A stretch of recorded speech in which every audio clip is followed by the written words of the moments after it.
всичко. Ще ви срещнем с един 25 годишен мъж, работи, за да носи късмет. Много от вас биха казали, че това не е работа, но аз ще ви възразя.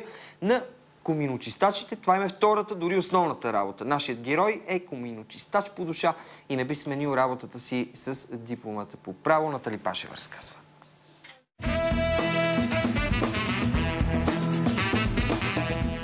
Ако вдигнете погледите си към покривите на къщите във Велико Търново, е много вероятно да видите млад мъж с черни дрехи. Той не е крадец, въпреки че може да влезе в дома ви през покрива.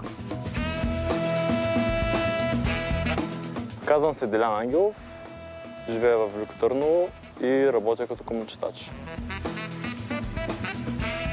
Работя като коминочистач откакто бях на 18, съвсем случайно стана. И от тогава, значи около 7 години. Мен ме устройва. Комините са много лека, свободна, разхожда се, запознава се всеки ден с нови хора, с всякакви чешити. И нямаш някакво ограничение, нямаш строго работно време, само има някаква свобода. А за други млади хора свободата е да са затворени някъде в някаква голяма фирма или да работят за голяма марка, нали, гордо да могат да кажат аз работя за еди коя си фирма, аз работя за еди коя си фирма. Но пък аз работя за моята марка, аз съм марката. И мен това ме устроя.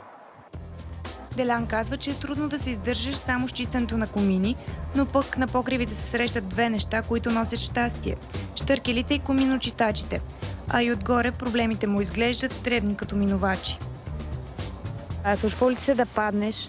Един път щях да падна, тъй като покрива беше доста стръмен и беше снежнали. Пак беше такава ситуация, че хората бяха чакали да падне сняг, тогава да ме извикат. И бях се подсигурил с алпийско оборудване, с въжета. И тия две-три крачки, поне бях се нарамил с доста инструменти. И просто се хлъзнах, започна да се плъзгам надолу по покрива и така в паниката, нали, започна да драпам по циклите, но това всичко е лед. И това беше последния шанс, между другото, защото оставаше около 1,52 м до края на покрива и имаше така като прозорче. Просто захвана се за прозорчето и това беше. А колко беше високо? Ами 3 или 4 етажна сграда беше. До 10 метра, може би нямаше да се спомена, но със сигурност ще да имам нещо чукано. Дали съм вадил странни неща? Чукове, примерно, съм вадил много често. Последно извадих един чук, тъй като клиентите понякога, най-често се опитват първо сами да решат проблема. Впоследствие, нали, когато нещата станат зле, тогава ме викат мен. И обикновено чукове, всякакви видове тежести, нали, гирички, също такива, които са опитвали с гирички да почувстват в някои общи комини. И по-интересни неща са разни дрехи, такива, които да речем комшията се опитва да запуши комина, нали, защото ти пък не си му върнал бидона за зелето. Едно от най-страшните неща според мен е човек да си губи времето. Няма по-страшно нещо.